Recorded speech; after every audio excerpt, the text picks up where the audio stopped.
In this peaceful spot by the River Brent in West London, St Mary's Perivale has stood for nearly 900 years. Surrounded by its peaceful churchyard, it has survived storms, wars, famines, plagues, and even developers. Acquired in 1976 by a charity set up for the purpose, it has now become one of the most important classical music venues in Britain.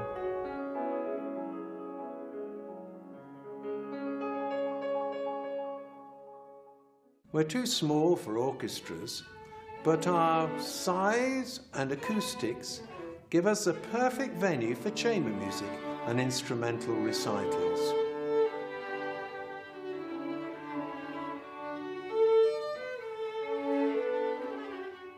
During the recent pandemic, we were not allowed to have a live audience, but we have not only survived but actually thrived by live streaming our concerts.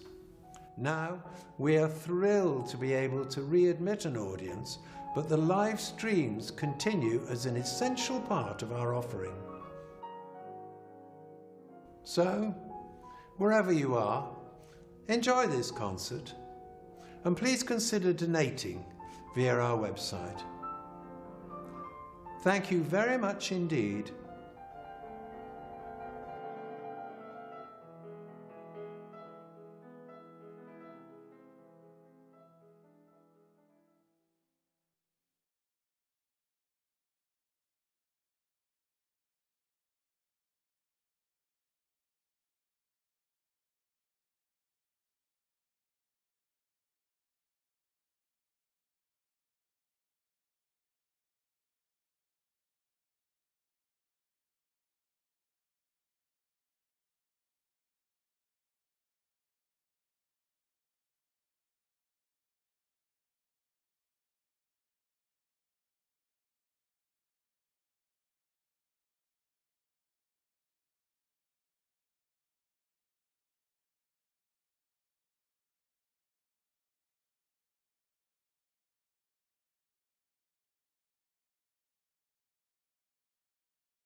Good afternoon and welcome to St Mary's Perivale for a special presentation this afternoon. We've got a full church Great to have the church full for this occasion, and it's the annual presentation by Christopher Kent and Gamal Khamis, Words and Music, and today they're putting on their new show, which is a performance of Shakespeare's poem, Venus and Adonis. Christopher will talk about it, and Gamal's playing some gorgeous Mendelssohn songs without words interspersed. You're in for a treat.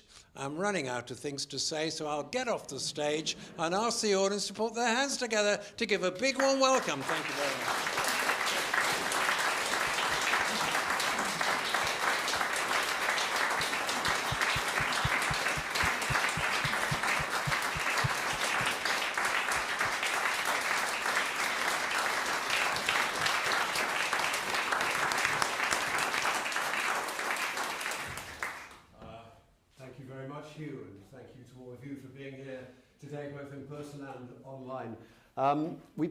Gamal and I have been putting together these, what we call narrative recitals for a few years now.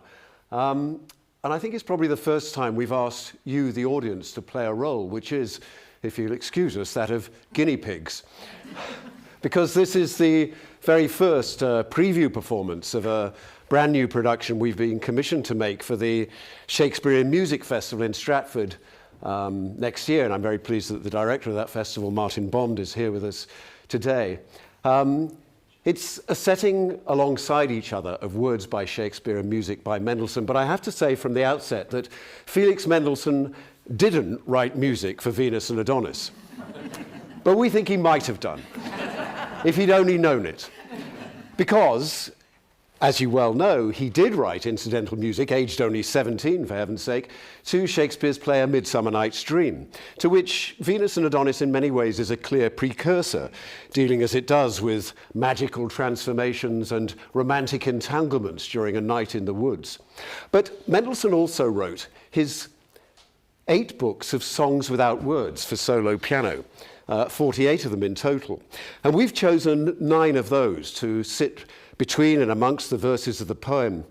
And they're wonderfully self-contained and poised mini narratives in their own right. And I think you may very well feel by the end, as we do, that he might very well have composed these pieces of music exactly for Venus and Adonis, which is a poem nowadays that's hardly known at all. And it's hard to remind ourselves that in Shakespeare's own lifetime, or certainly during the early part of his career, he was actually better known for this than for his plays. And one of the reasons for that is it's the first piece that was published in his own name. The plays weren't printed or published because they were considered to be the property of the acting companies who performed them, and to do so would have put them into the hands of rival companies. But in 1590, and even actually, I should say, the actors weren't given the whole script, only their own parts, for exactly the same reason. But in the summers of 1592 and 1593, London was rife with plague, and the theatres were ordered to close. It sounds a bit familiar, doesn't it? And so Shakespeare, cut off from his main source of income as a writer, sat down and composed 2 full-length narrative poems. I suppose you could call them lockdown poems. And the first of them, Venus and Adonis, was a runaway success. It was reprinted 15 times before 1640. He took the story from Ovid's Metamorphoses, and the story is briefly this. The goddess of love, Venus, Aphrodite to the Greeks, comes upon Adonis, the most beautiful of the mortals, hunting in the woods. She warns him. She immediately falls in love with him, of course, and woos him and warns him that if he hunts the vicious wild boar, he faces certain death. He ignores her. Her prediction comes true. She then prophesies that all love thereafter will be contended and difficult. He is transformed into a purple flower, the metamorphosis that Ovid writes about, and she floats off back to her island home of Paphos on Cyprus. Now, I tell you that not as a plot spoiler, but because that's what Shakespeare would have assumed that his audience already knew. Anyone well enough educated to be reading his poem would have been well versed in the classics.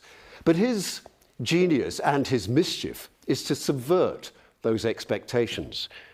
In all other representations of this story, and certainly in the many paintings that have been done by Titian, Tintoretto, Rubens, Turner, and many others, Venus and Adonis are always shown as two equally comely individuals of similar age and stature.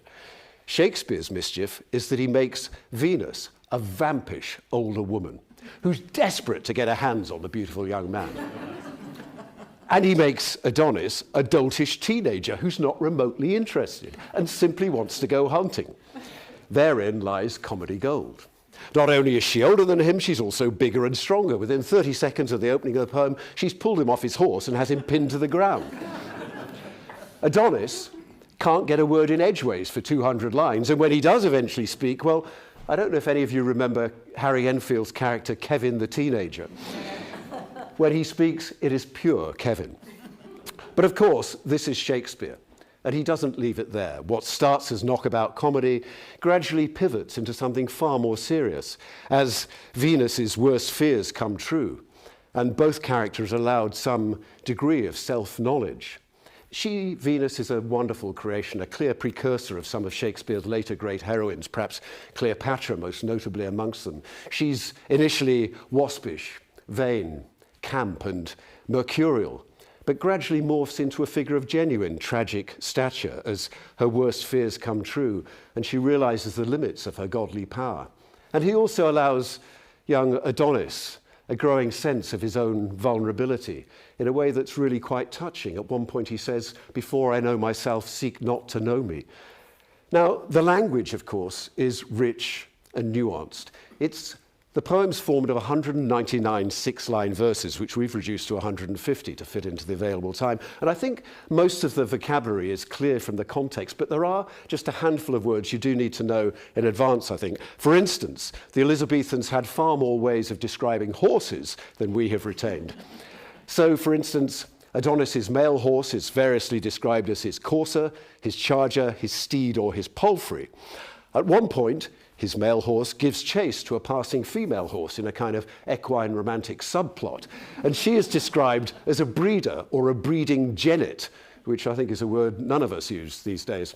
When we eventually meet the ferocious wild boar, he has vicious tushes, which are his tusks. And interestingly, Shakespeare uses the words blink and wink interchangeably, so that when he says that Adonis winks at Venus, he's not suggestively doing this, but rather this.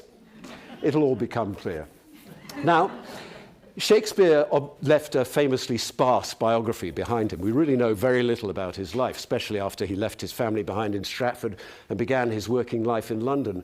But one of the figures who recurs during that period in London is a young aristocrat called Henry Wriothesley, or Risley, spelt Wriothesley with a W at the beginning, who was the second Earl of Southampton, a famously wealthy and eligible young bachelor and very well-heeled young man. He seems to have been a patron and supporter of Shakespeare, and some people suggest something more than that. He's one of the candidates who's often suggested as a likely identity for the fair youth of the sonnets, the addressee of the first 127 of Shakespeare's sonnets, which were published much later in 1609, but were certainly being written around this time in the early 1950s. The first 20 of the sonnets are often known as the procreation sonnets because it's almost as if the poet, Shakespeare, has been commissioned to encourage the young man to settle down and reproduce his beauty, to produce an heir. One wonders why such encouragement would have been necessary. And interestingly, in Venus and Adonis, the same preoccupation exists. One of the things Venus says in her frustration at one point is, "Thou wast begot, to get it is thy duty." Now, whereas with the sonnets, the involvement or the reference to young Mr. Wriothesley, the Earl of Southampton, is purely speculative, with Venus and Adonis, it's much more specific, because the poem begins with a dedication. And that's how we start.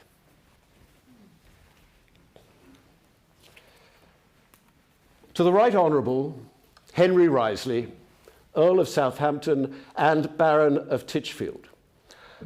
I know not how I shall offend in dedicating my unpolished lines to your lordship, nor how the world will censure me for choosing so strong a prop to support so weak a burden. Only if your honour seem but pleased, I account myself highly praised and vow to take advantage of all idle hours till I have honoured you with some graver labour. Your honours in all duty, William Shakespeare.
Even as the sun, with purple-coloured face, had ta'en his last leave of the weeping morn, rose-cheeked Adonis hied him to the chase. Hunting he loved, but love he laughed to scorn. Sick-thoughted Venus makes a main unto him, and like a bold-faced suitor, gins to woo him. Thrice fairer than myself, thus she began. The field's chief flower, sweet above compare, stained to all nymphs, more lovely than a man. Nature that made thee with herself at strife, saith that the world hath ending with thy life. Vouchsafe thou wonder to alight thy steed, and rein his proud head to the saddle bow. If thou wilt deign this favour for thy meed, 1,000 honey secrets shalt thou know. Come here and sit, where never serpent hisses, and so being set, I'll smother thee with kisses. With this, she seizes on his sweating palm, the precedent of pith and livelihood, and trembling in her passion, calls it balm, earth's sovereign salve to do a goddess good. Being so enraged, desire doth lend her force, courageously to pluck him from his horse. Over one arm the lusty courser's rein, under her other the tender boy, who blushed and pouted in a dull disdain. With leaden appetite, unapt to toy, she red and hot as coals of burning fire, he red for shame, but frosty in desire. The studded bridle over a ragged bough nimbly she fastens. Oh, how quick is love! The steed is stalled up, and even now to tie the rider she begans to prove. Backward she pushed him as he would be thrust, and governed him in force, though not in lust. So soon was she along as he was down, both leaning on their elbows and their hips. Now does she stroke his cheek, now doth he frown, and gins to chide, but soon she stops his lips, and kissing speaks with lustful language broken. If thou wilt chide, thy lips shall never open. He burns with bashful shame. She with her tears doth quench the maiden burning of his cheeks. Then with her windy sighs and golden hairs to fan and blow them dry again she seeks. He saith she is immodest, blames her miss. What follows more, she murders with a kiss. Even as an empty eagle, sharp by fast, tires with her beak on feather, flesh and bone. Shaking her wings, devouring all in haste, till either gorge be stuffed or prey be gone. Even so she kissed his brow, his cheek, his chin, and where she ends, she doth anew begin. Forced to content, but never to obey, panting he lies and breatheth in her face. She feedeth on the steam as on a prey, calling it heavenly moisture, air of grace, wishing her cheeks were gardens full of flowers, so they were dewed with such distilling showers. See how a bird lies fastened in a net, so he in her arms lay fastened. Pure shame and awed regression made him fret, which bred more anger in his beautiful eyes. Rain added to a river that is rank, perforce will make it overflow the bank. Still she entreats, and prettily entreats, for to a pretty ear she tunes her tale.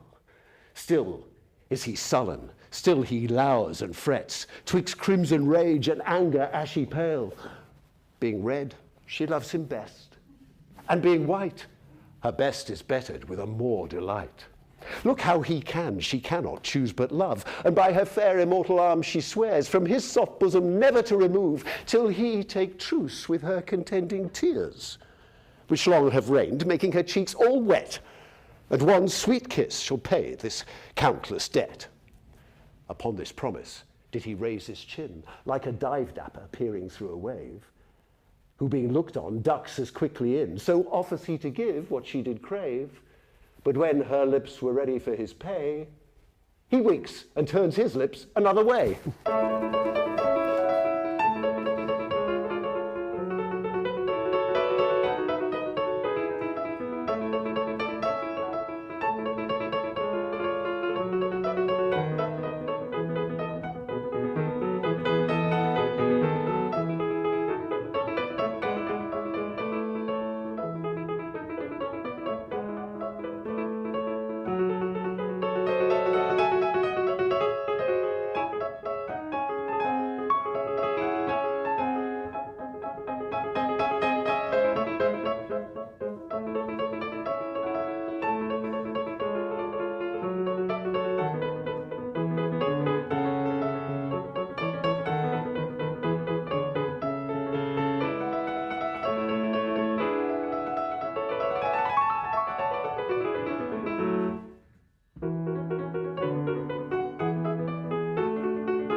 Never did passenger in summer's heat more thirst for drink than she for this good turn.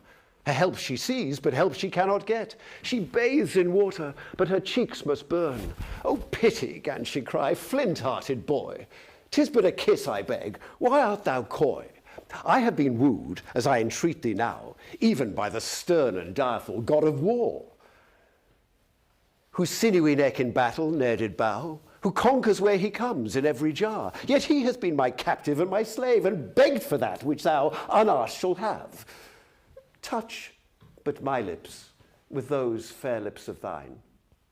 Though mine be not so fair, yet are they red. The kiss shall be thine own as well as mine. What seest thou on the ground? Hold up thy head. Look in mine eyeball, there thy beauty lies. Why not then lips on lips, since eyes in eyes? Art thou ashamed to kiss? Then wink again, and I will wink, so shall the day seem night.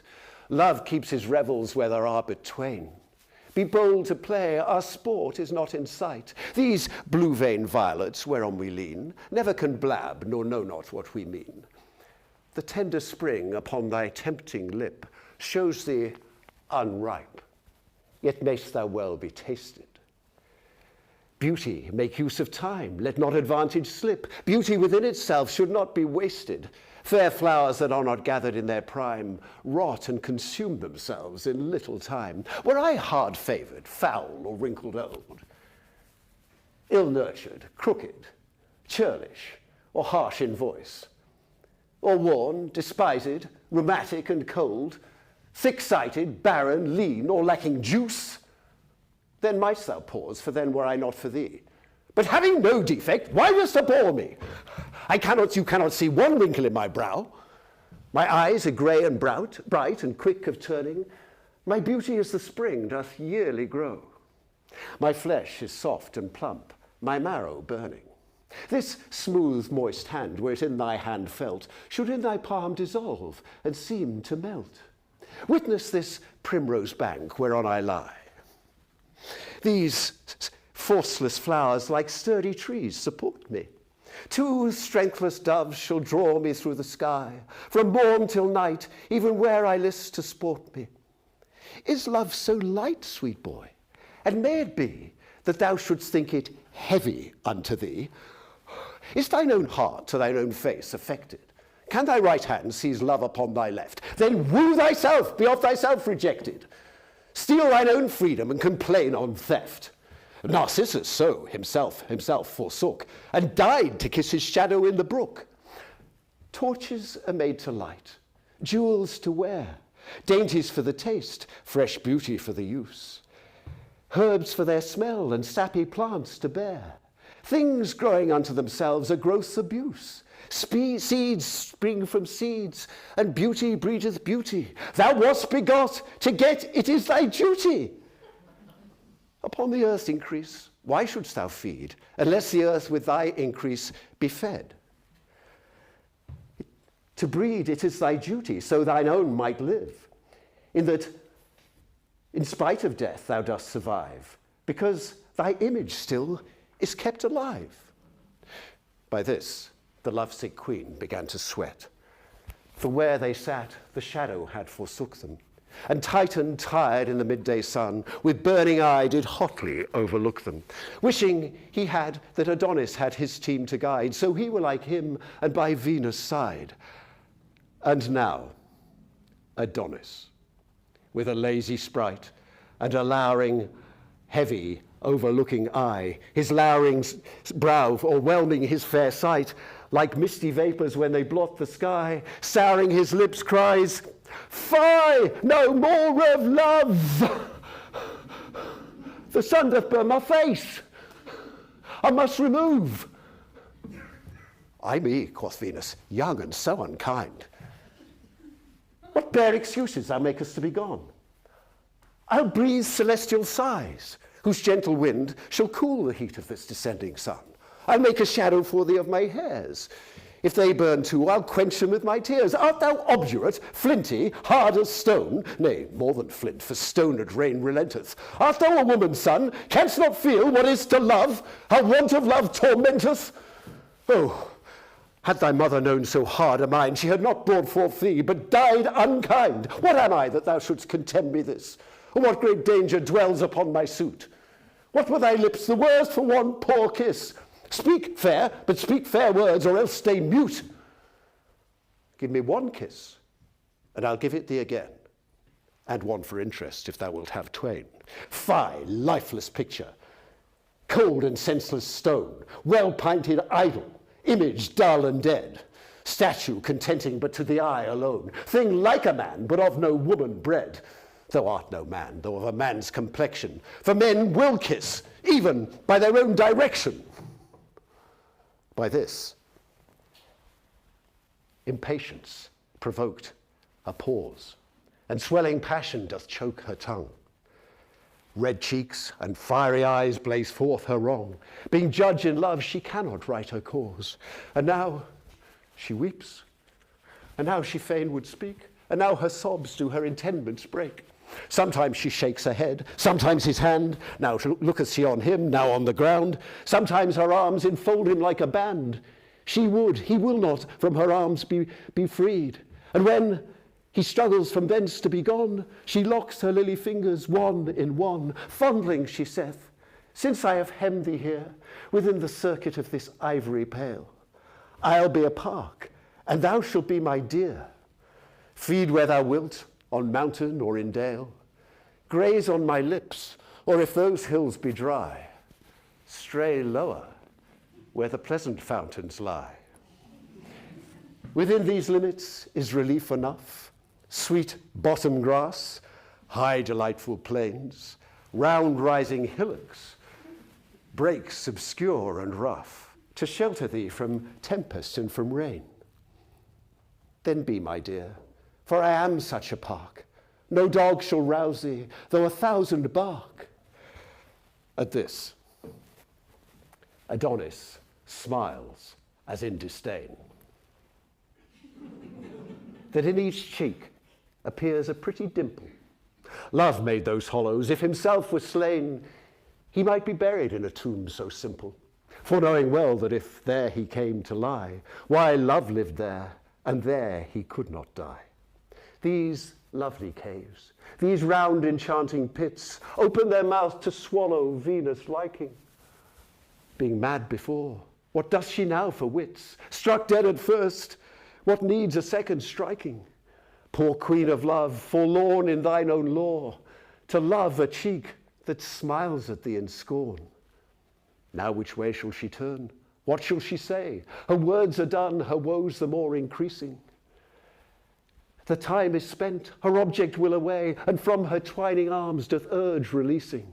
Pity, she cries, some favour, some remorse. Away he springs, and hasteth to his horse.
But lo, from forth a copse that neighbours by, a breeding jennet, female horse, lusty, young and proud, Adonis trampling courser, male horse, doth espy, and forth she rushes, snorts and neighs aloud. The strong-necked steed, being tied unto a tree, breaketh his rein, and to her straight goes he. Imperiously he leaps, he neighs, he bounds, and now his woven girths he breaks asunder. The bearing earth with his hard hoof he wounds, whose hollow womb resounds like heaven's thunder.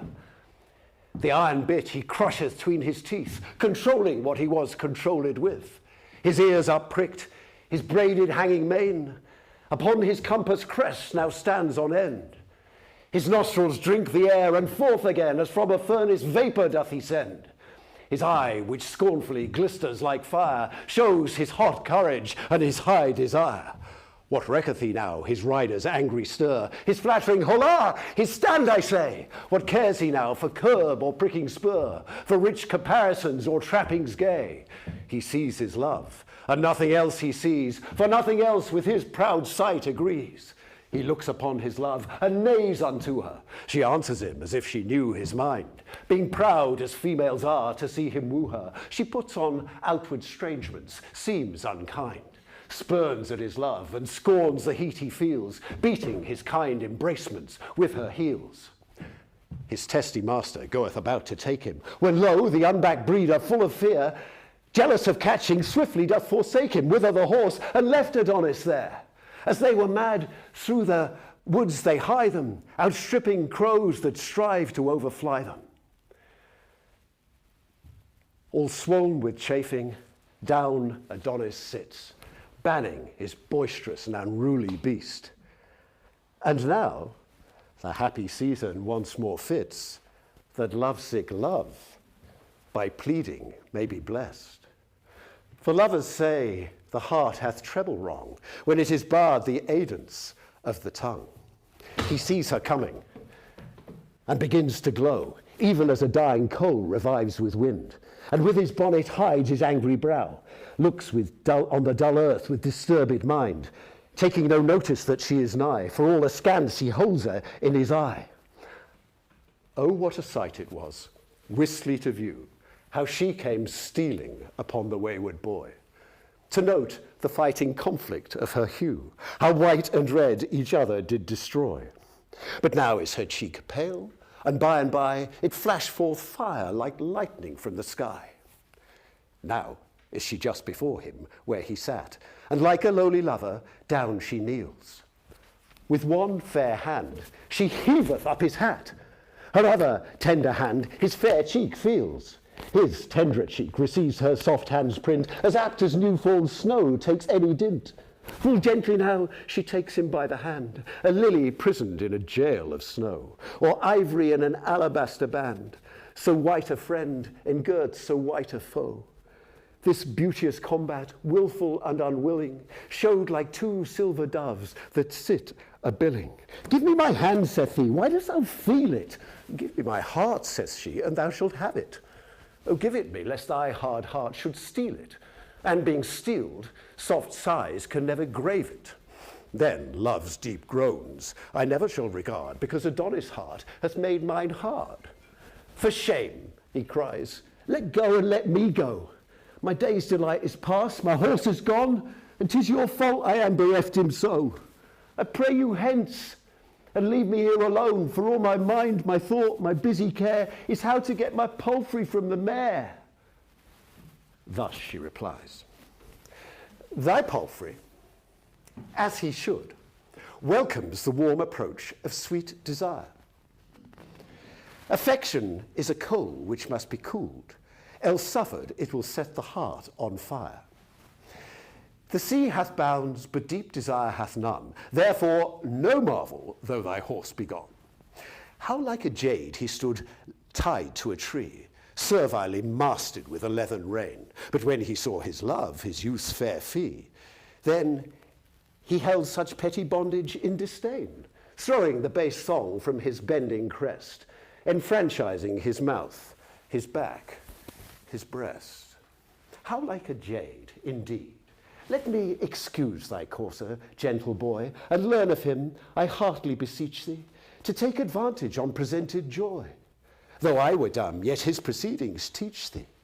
O learn to love, the lesson is but plain, and once made perfect, never lost again. I know not love, quoth he, and will not know it, unless it be a bore, and then I chase it.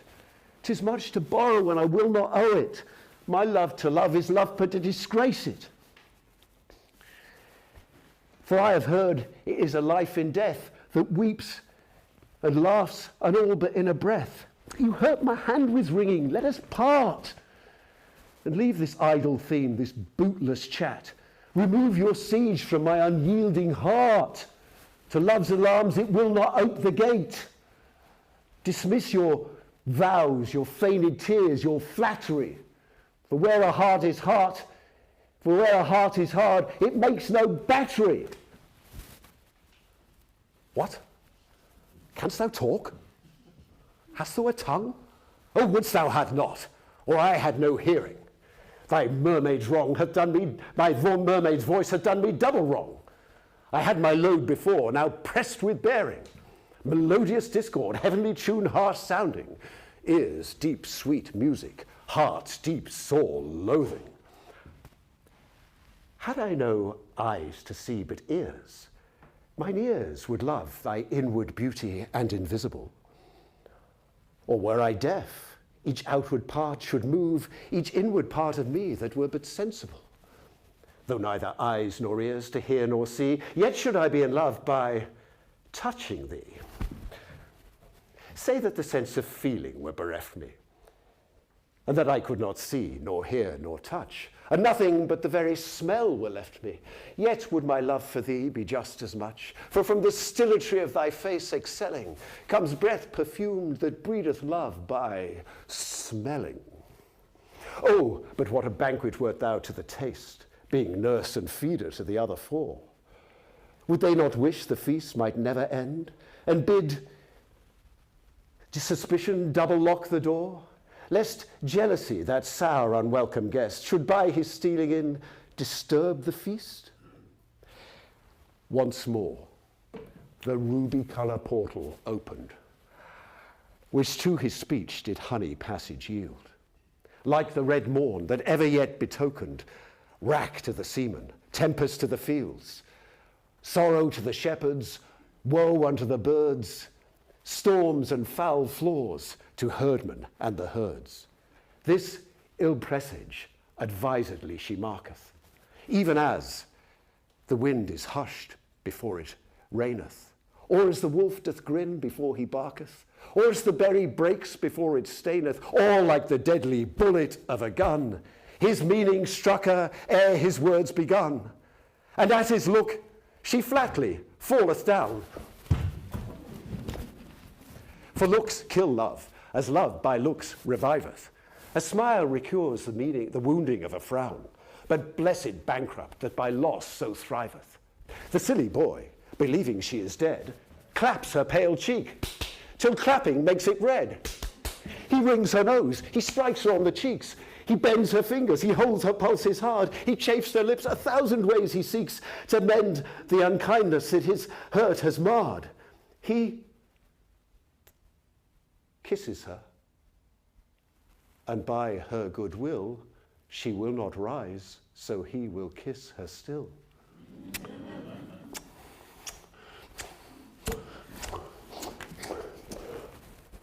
Oh, the night of sorrow now is turned to day. Her two blue windows faintly she upheaveth, like the fair sun who in his fresh array cheers the morn, and all the world relieveth. So as the bright sun glorifies the sky, so is her face illumined with her eye, whose beams upon his hairless face are fixed, as if from thence they borrowed all their shine. Never were 4 such lamps together mixed, had his not clouded with his brow's repine. But hers, which through her crystal tears gave light, shone like the moon in water, seen by night.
in earth or heaven, or in the ocean drenched, or in the fire?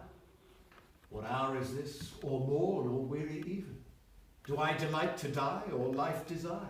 But now I lived, and life was death's annoy. But now I died, and death was lively joy. Thou hast killed me, oh kill me once again. Thy eye, shrewd tutor, that hard heart of mine, hath taught them scornful tricks, and such disdain that they have murdered this poor heart of mine. And these mine eyes, true leaders to their queen, but for thy piteous lips no more have seen. 1,000 kisses buys my heart from thee, and pay them at thy leisure, one by one. What is 1,000 touches unto thee? Are they not quickly told and quickly gone? Say for non-payment that the debt should double. Is 2,000 kisses too much trouble?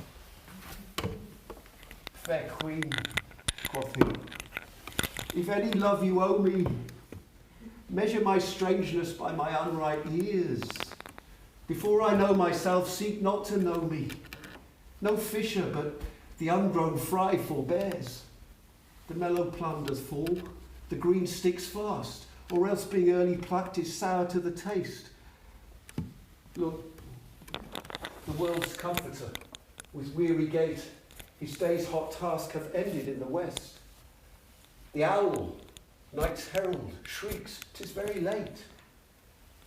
The sheep are gone to fold, birds to their nest, and coal black clouds that shadow heaven's light do summon us to part and say good night. Now let me say good night, and so say you. If you will say so, you shall have a kiss. Good night, quoth she. And ere he says adieu, the honeyed fee of parting tenderness. Her arms do lend his neck a sweet embrace. Incorporate then they seem, face grows to face.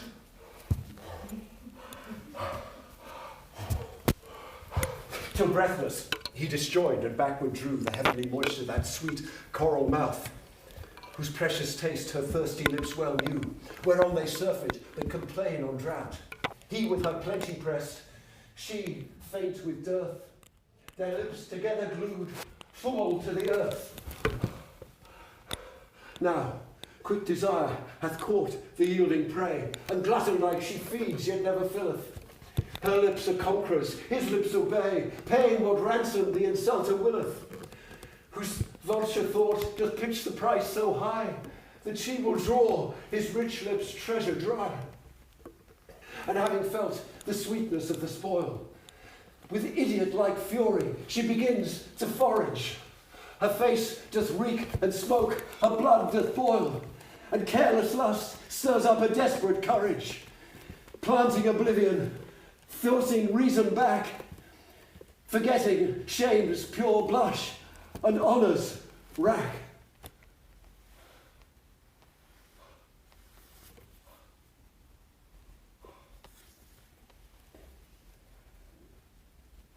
For pity now, she can no more detain him. The poor fool prays her that he may depart.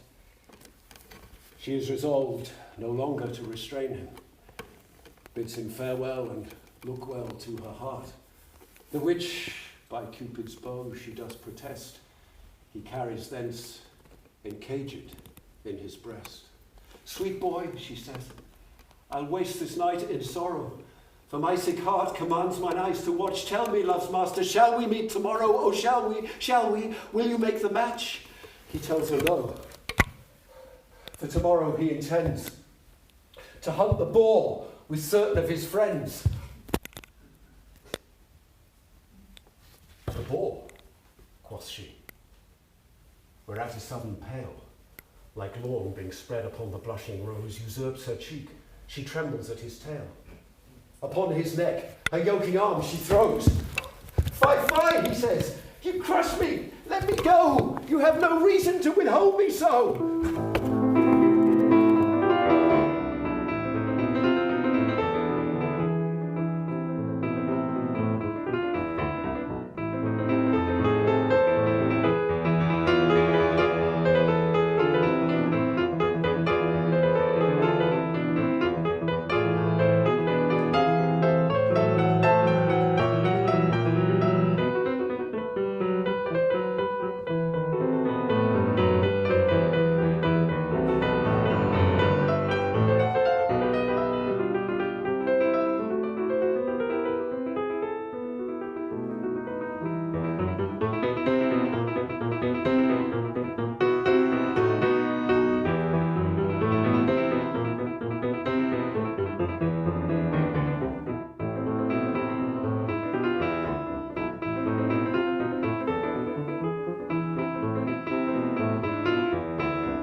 thou hadst been gone.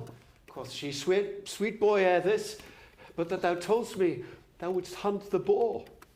Oh, be advised, thou knowst not what it is with javelin's point a churlish swine to gore, whose tushes never sheathed he wetteth still, like to a mortal butcher bent to kill. On his bow back he hath a battle set of bristly pikes which ever fret his foes. His eyes like glowworms shine when he doth fret. His snout digs sepulchres where'er he goes. Being moved, he strikes whate'er is in his way, and whom he strikes, his crooked tushes slay. His brawny sides with hairy bristles armed, a better proof than thy spear's point can enter. His short, thick neck cannot easily be harmed. Being ireful upon the lion he will venture. When thou didst name the boar, not to dissemble, I feared thy fortune, and my joints did tremble. Didst thou not mark my face? Was it not white? Saw'st thou not signs of fear lurk in mine eye? Grew I not faint, and fell I not downright? Within my bosom, whereon thou dost lie, my boding heart pants, beats, and takes no rest, but like an earthquake shakes thee on my breast. This sour informer, this bait-breeding spy, this canker that eats up love's tender spring, this carry-tailed dissentious jealousy that sometimes true news, sometimes false doth bring, knocks at my heart and whispers in my ear that if I love thee, I thy death should fear. And more than so, presenteth to mine eye the picture of an angry chafing boar, under whose sharp fangs on his back dost lie an image like thyself, all stained with gore, whose blood upon the fresh flowers being shed doth make them droop with grief and hang the head. What should I do, seeing thee so indeed, that tremble at the imagination? The thought of it doth make my faint heart bleed, and fear doth teach it divination. I prophesy thy death, my living sorrow, if thou encounter with the boar tomorrow. But if thou needs must hunt, be ruled by me, uncouple at the timorous flying hare, or at the fox which lives by subtlety, or at the roe which no encounter dare. Pursue these fearful creatures o'er the downs, and on thy well-breathed horse keep with their hounds. Lie quietly, and hear a little more. Nay, do not struggle, thou shalt not rise. To make thee hate the hunting of the boar, unlike myself thou hear'st me moralize, applying this to that and so to so. For love can comment upon every woe. Where did I leave? No matter where, quoth he. Leave me, and then the story aptly ends. The night is spent. Why, what of that, quoth she. I am, quoth he, expected of my friends. And now 'tis dark, and going I shall fall. In night, quoth she, desire sees best of all. But if thou fall, oh, then imagine this. The earth in love with thee, thy footing trips, and all is but to rob thee of a kiss. Rich praise make true men thieves, so do thy lips teach modest Diane. They make her cloudy and forlorn, lest she should steal a kiss and die forsworn. Therefore, despite of fruitless chastity, love-lacking vestals, and self-loving nuns that on the earth would breed a scarcity, a barren dearth of daughters and of sons, be prodigal. The lamp that burns by night dries up his oil to lend the world his light. Nay then, quoth Adon, you will fall again into your idle overhandled theme. The kiss I gave you is bestowed in vain, and all in vain you strive against the stream. For by this black-faced night, desire's foul nurse, your treatise makes me like you worse and worse. If love had lent you 20,000 tongues, and every tongue more moving than your own, bewitching like the wanton mermaid's song, yet from mine ear this haunting tune is blown. For know my heart stands armed in my ear, and will not let a false sound enter there.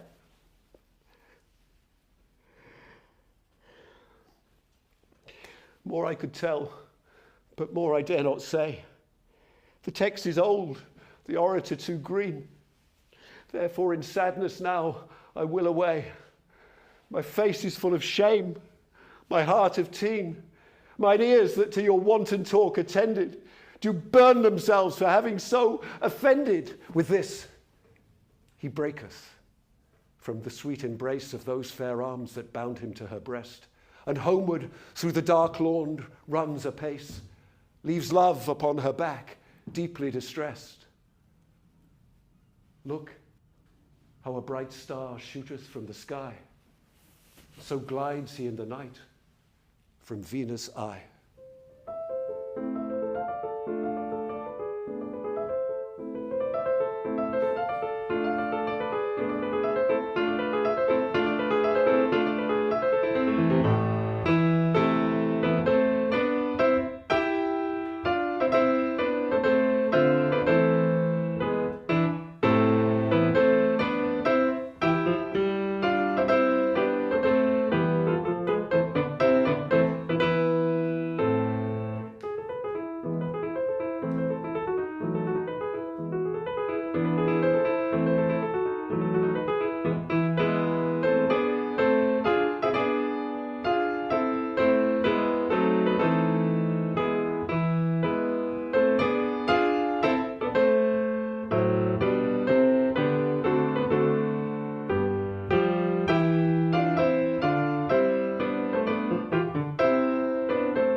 Lo, hear the gentle lark, weary of rest, from his moist cabinet mounts up on high, and wakes the morning, from whose silver breast the sun ariseth in his majesty, who doth the world so gloriously behold, that cedar tops and hills seem burnished gold.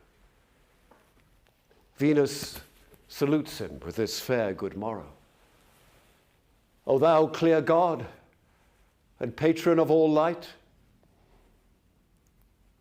who doth each lamp and shining star, doth borrow the beauteous influence that makes him bright.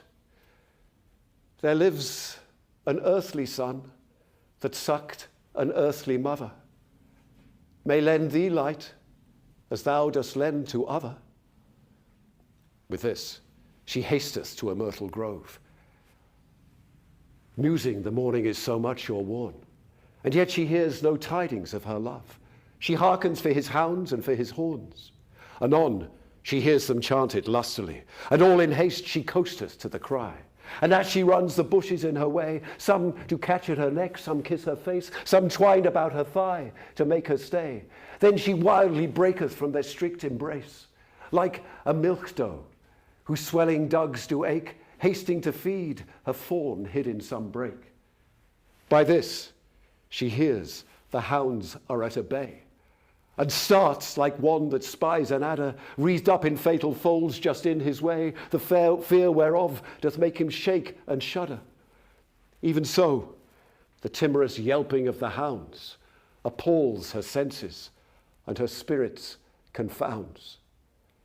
For now she knows it is no gentle chase, but the blunt boar, coarse bear, or lion proud, because the cry remaineth in one place, where fearfully the dogs exclaim aloud. Finding their enemy to be so cursed, they all strain courtesy who should cope him first. Thus stands she in a trembling ecstasy, till cheering up her senses all dismayed, she tells them it is a causeless fantasy, a childish error that they are so afraid, bids them leave quaking, bids them fear no more. And with that word, she spied the hunted boar, whose frothy mouth bepainted all with red, like milk and blood being mingled both together. A second fear through all her sinews spread, madly hurrying her this way and thither. This way she runs, and then she will no further, and back retires to rate the boar for murder. And here, she kennelled in a brake, she finds a hound, and asks the weary caitiff for his master, and there another licking of his wound, 'gainst venom sores the only sovereign plaster. And here she meets another, sadly scowling, to whom she speaks, and he replies with howling.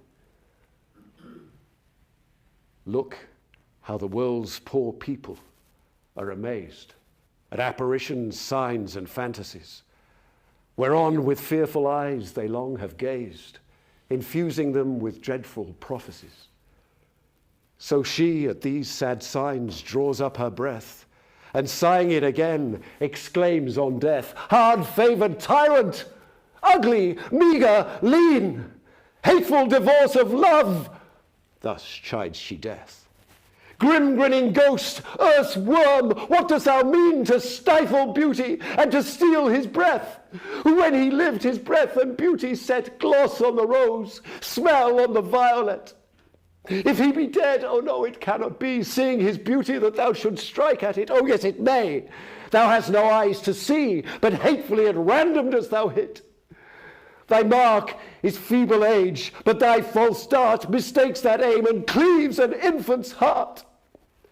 Dost thou drink tears that thou provokest such weeping? What may a heavy groan advantage thee? Why hast thou cast into eternal sleeping those eyes that taught all other eyes to see? Now nature cares not for thy mortal vigour, since her best work is ruined with thy vigour. Here, overcome as one full of despair, she veils her eyelids, who like sluices stopped the crystal tide that from her both cheeks fair in the sweet channel of her bosom dropped. But through the floodgates breaks the silver rain, and with his strong course opens them again. Oh, how her eyes and tears did lend and borrow, her eye seen in the tears, tears in her eye, both crystals where they viewed each other's sorrow, sorrow which friendly sighs sought still to dry.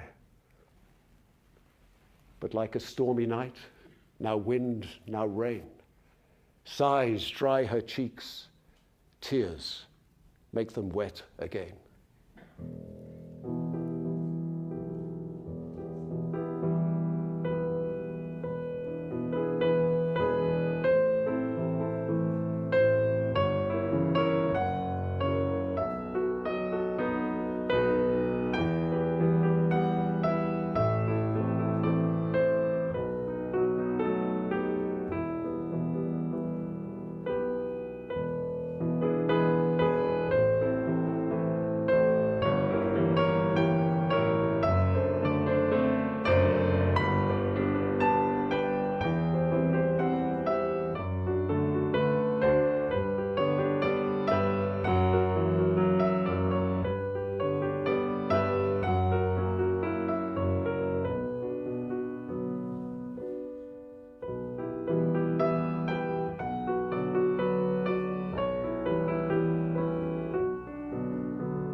But now, far off, she hears some huntsman's hallow. A nurse's song ne'er pleased her babe so well. The dire imagination she did follow, this sound of hope doth labour to expel. For now reviving joy bids her rejoice, and flatters her it is Adonis' voice. Now she unweaves the web that she hath wrought. Adonis lives, and death is not to blame. 'Twas not she that called him all to naught. Now she adds honours to his hateful name, clepes him king of graves, and grave for kings, imperious supreme of all mortal things. Nay, nay, quoth she, gentle death, I did but jest, yet pardon me, for I felt a sudden fear, when as I met the boar, that bloody beast, who knows no pity, but is still severe. Then, gentle shadow, truth I must confess, I railed on thee, fearing my love's decease. 'Twas not my fault, the boar provoked my tongue. Be wreaked on him, invisible commander. 'Tis he, foul creature, that had done thee wrong. I did but act. He's author of thy slander. Grief hath two tongues, and never woman yet could rule them both without 10 women's wit. Thus, hoping that Adonis is alive, a rash suspect she doth extenuate, and that his beauty may the better thrive, with death she humbly doth insinuate, telling him of trophies, statues, tombs, and stories, his victories, his triumphs, and his glories. Then, as falcons to the lure, away she flies. The grass stoops not, she treads on it so light, and in her haste unfortunately spies the foul boar's conquest on her fair delight, whose view once seen, her eyes as murthered with the view, like stars ashamed of night, themselves withdrew. Or like the snail, his tender horns being hit, shrinks backwards in his shelly cave in pain, and there all smothered up in shade doth sit, long after fearing to creep forth again. So at his bloody view her eyes are fled into the deep dark cabins of her head, and being opened through unwilling light on the wide wound that the boar had trenched in his soft flank, whose wonted lily white with purple tears which hid wound wept had drenched. No flower was nigh, no grass, herb, leaf, or weed, but stole his blood and seemed with him to bleed. This solemn sympathy poor Venus noteth. Over one shoulder does she hang her head. Dumbly she passions, frantically she doteth. She thinks he could not die, he is not dead. Her voice is stopped, her joints forget to bow. Her eyes are mad that they have wept till now. Upon his hurt she looks so steadfastly that her sight dazzling makes the wound seem 3. Then she reprehends her mangling eye, which makes more gashes where no breach should be. His face seems twain, his several limbs are doubled, for oft the eye mistakes, the brain being troubled.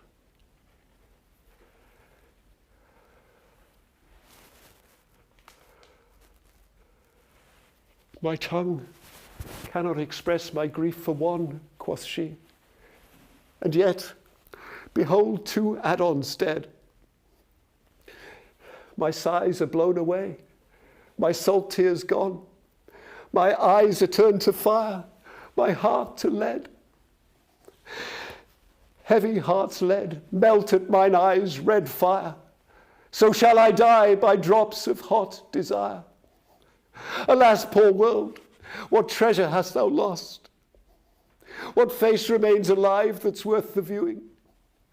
Whose tongue is music now? What canst thou boast of things long since or anything ensuing? The flowers are sweet, their colours fresh and trim, but true sweet beauty lived and died with him. Bonnet nor veil henceforth no creature wear, nor sun nor wind shall ever strive to kiss you. Having no fair to lose, you need not fear. The sun shall scorn you and the wind shall hiss you. But when Adonis lived, sun and sharp air lurked like thieves to rob him of his fare. To see his face, the lion walked along behind some hedge because he would not fear him. To recreate himself when he hath song, the tiger would be tame and gently hear him.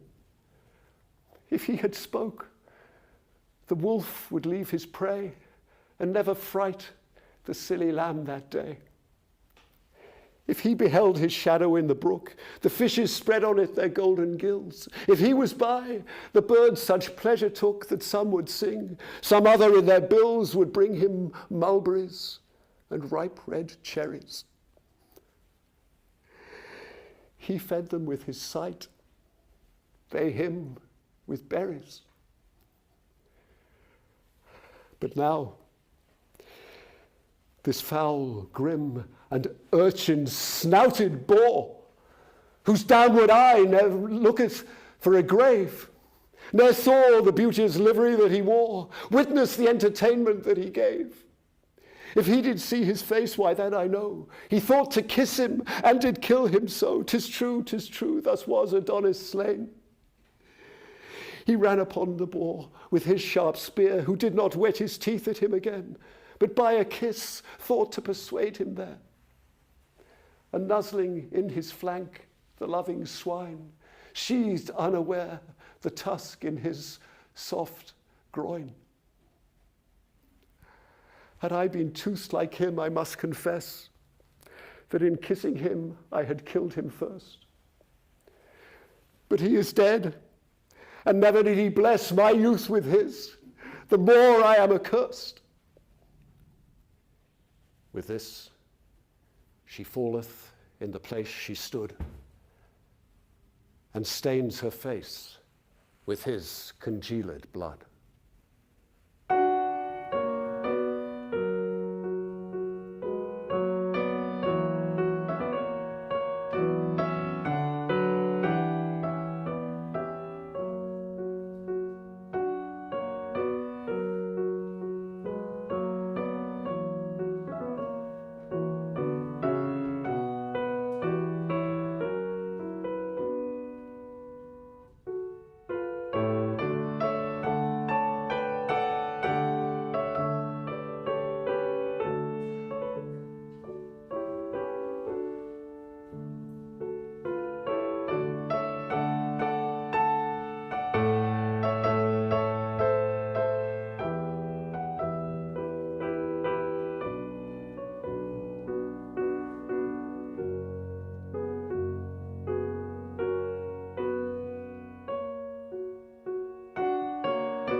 She looks upon his lips, and they are pale.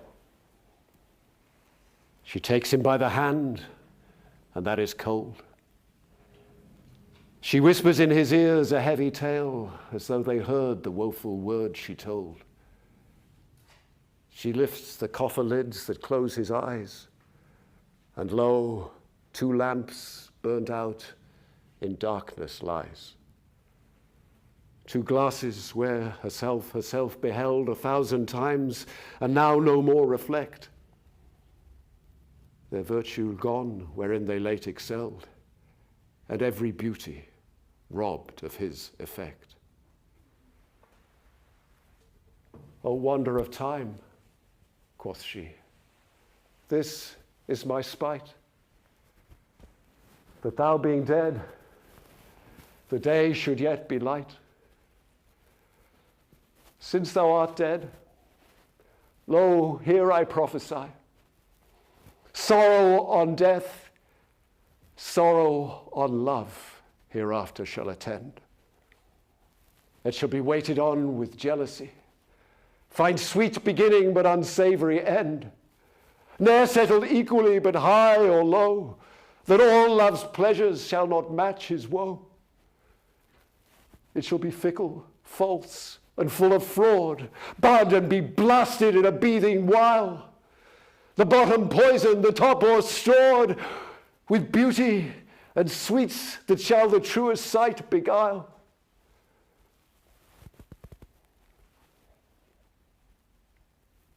The strongest body it shall make most weak, strike the wise dumb, teach the fool to speak. It shall be sparing and too full of riot, teaching decrepit age to tread the measures. The staring ruffian it shall keep in quiet, pluck down the rich, enrich the poor with treasures. It shall be raging mad and silly mild, make the young old, the old seem like a child. It shall suspect when there is no cause of fear. It shall not fear when it should most distrust. It shall be merciful and too severe, and most deceiving when it seems most just. Perverse it shall be when it shows most toward, put fear to valor and courage to the coward. It shall be cause of war and dire events, set dissension twixt the son and sire, subject and servile to all discontents, as dry combustible matters are to fire. Sith in his prime death doth my love destroy, they that love best their loves shall not enjoy.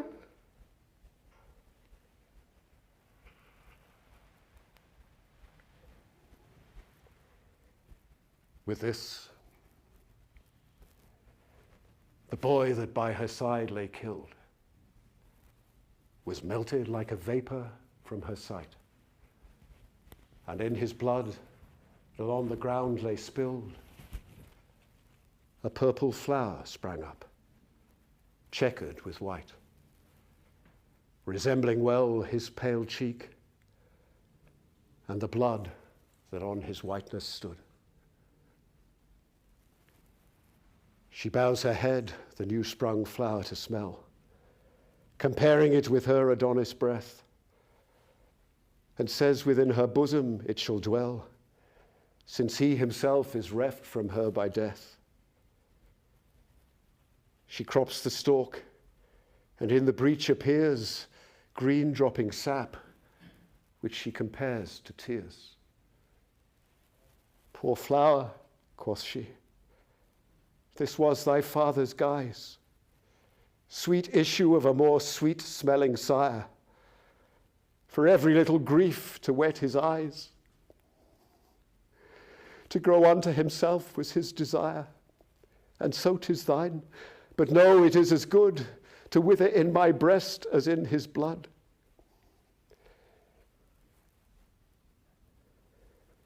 This was thy father's bed, here in my breast. Thou art the next of blood, and 'tis thy right. Lo, in this hollow cradle, take thy rest. My throbbing heart shall rock thee day and night. There shall not be 1 minute in an hour when I shall not kiss my sweet love's flower. Thus, weary of the world, away she hies, and yokes her silver doves, by whose swift aid their mistress mounted through the empty skies in her light chariot, quickly is conveyed, holding their course to Paphos, where their queen means to immure herself and not be seen.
so much, Gamal and Christopher, for an amazing performance, bringing to life every nuance, every line of Shakespeare's Venus and Adonis for us this afternoon, and punctuated with those very well chosen songs without words of Mendelssohn, which really pointed up each stage of the drama that we went through.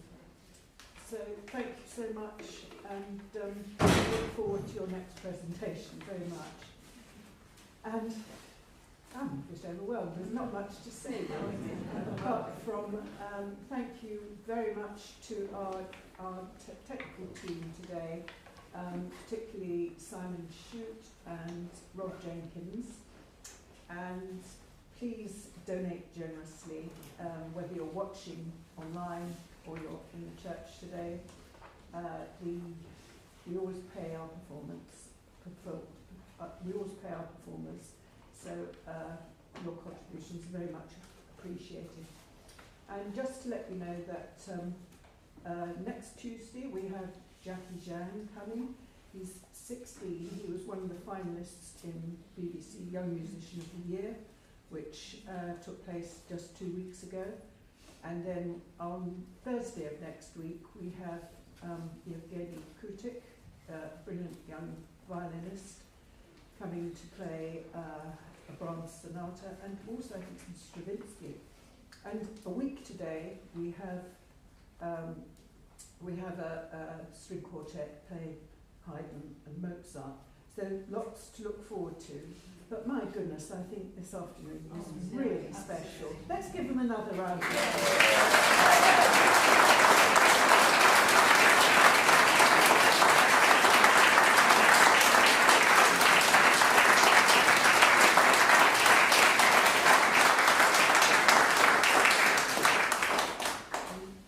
Everyone for watching, who's been watching online, and we look forward to seeing all of you again. Good afternoon.